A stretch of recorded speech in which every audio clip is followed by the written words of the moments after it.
इसके कुछ देर के लिए वह बॉनफायर के सामने बैठी थी। गोल दायरे में लड़कियां लगी थी, बूंद बूंद गिरती चिंगारियां, मानो कोई तारा टूट टूट कर गिर रहा हो।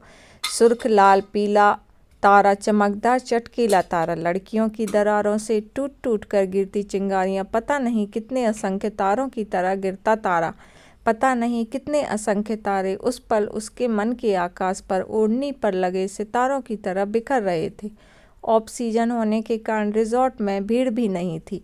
3 कॉटेज में ही लोग रह रहे थे, बाकी सारे कॉटेज खाली थे। खामोशी को जीने के लिए वह आग के सामने वहीं आकर बैठ गई थी। धीमी धीमी गिरती ओस की बूंदें, गुनगुनाती हवा और भीतर का चुपता सन्नाटा। माहौल भी एक इसके की तरह होता है, लाजवाब भर देता है एहसासों से। चारों ओर अंधेरा था, केवल रिजॉर्ट के पीले बर्फ की रोशनी से लकीरें खिंच रही थी। पहाड़ों पर रात जल्दी हो जाती है, कोहरे ने पहाड़ों की हर परत को ढक लिया था।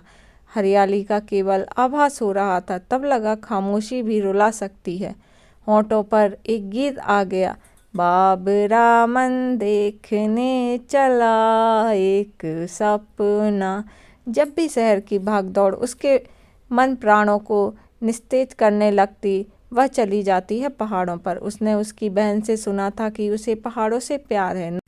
ना जाने हर बार इसी आस से कि शायद किसी रास्ते पर चलते हुए मुलाकात हो जाए। बस एक बार। वह यह भी जानती है कि सामने आ भी गया तो शायद वह पहचान ना पाए।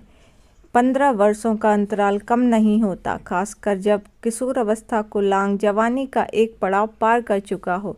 उसने शॉल को कसकर लपेट लिया था। काफ़ी ठंड थी, अभी कुछ देर और बैठना चाहती थी वो। उसने रिजॉर्ट के चौकीदार को इशारों से बताया। बस खिड़कियों से एक दूसरे को देखने भर का इश्क था उनके बीच। कभी बात तक नहीं हुई, मिलने का तो सवाल ही नहीं उठता था। उसके सरकारी फ्लैट के कमरे की खिड़की के ठीक सामने उसके कमरे की खिड़की थी, जहाँ से दोनों के खुले बरामदे दिखते। उसी खिड़की के पास बैठा वह पढ़ता रहता था। एक बार उसकी बहन के साथ उसके घर गई थी, तब देखा था कि उसकी स्टडी टेबल खिड़की के पास लगी थी। पढ़ाकू भैया को उसकी बहन फौरन कमरे से बाहर खींच लाई थी। दोनों की नज़रें मिली थीं। वह चाहने लगी थी आशीष को, और सच कहें तो उसकी प्रेरणा बन गया था वह। जितनी देर तक वह पढ़ता, वह भी पढ़ती रहती। कुछ बनने की धुन जगा दी थी उसने। उसके भीतर इश्क की लहरें उसे देखकर किनारे से टकराने को बेचैन हो उठती। सजना संवरना अच्छा लगने लगा था उसे।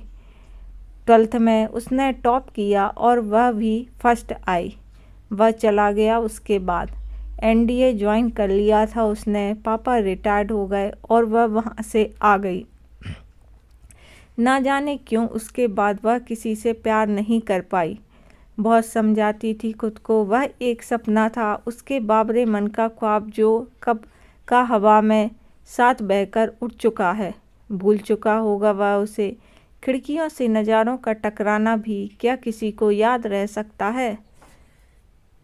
तू ठहरी बावरी, सपनों में जीती है वह, खुद पर हंसती है, खुद को समझाती है, पर फिर भी एक तलाश उसे हर आते जाते चेहरे में उसे ढूंढने के लिए मजबूर कर देती है। चौकीदार, थोड़ा गर्म पानी चाहिए।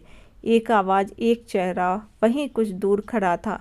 कॉटेज नंबर 3 का मेहमान। अचानक वह उसे अपने करीब आता महसूस हुआ। दिल क्यों धड़क रहा है उसका? एहसासों के पुलंदे क्यों खुल रहे हैं? वह ठीक उसके सामने खड़ा था। टूट टूट कर गिरते आग के चटकीले तारों की रोशनी उसके सुर्ख चेहरों पर पड़ी। कुर्ता पजामा और शॉल से ढका। कुछ देर के लिए क्या यहाँ बैठ सकता हूँ रीमा? वह चुप थी। होंठ सूखते महसूस हुए उसे।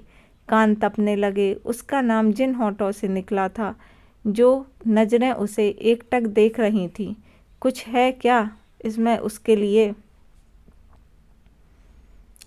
आशीष। उसे लगा कि उन दोनों के बीच कुछ सुलगने लगा है। लंबे समय का अंतराल इश्क की कुछ तो चमक छोड़ ही जाता है शायद। तो फ्रेंड्स ये खूबसूरत सी स्टोरी यहीं होती है समाप्त। दोनों के बीच कुछ सुलगने लगा है और स्टोरी इसके बाद होती है ख़त्म और फाइनली वो मिल गए। तो हम भी मिलते हैं नेक्स्ट कहानी में। तो कमेंट बॉक्स में रिस्पॉन्स ज़रूर कीजिएगा कि आपको स्टोरी कैसी लगी। तो मिलते हैं बाद में। Tata bye bye.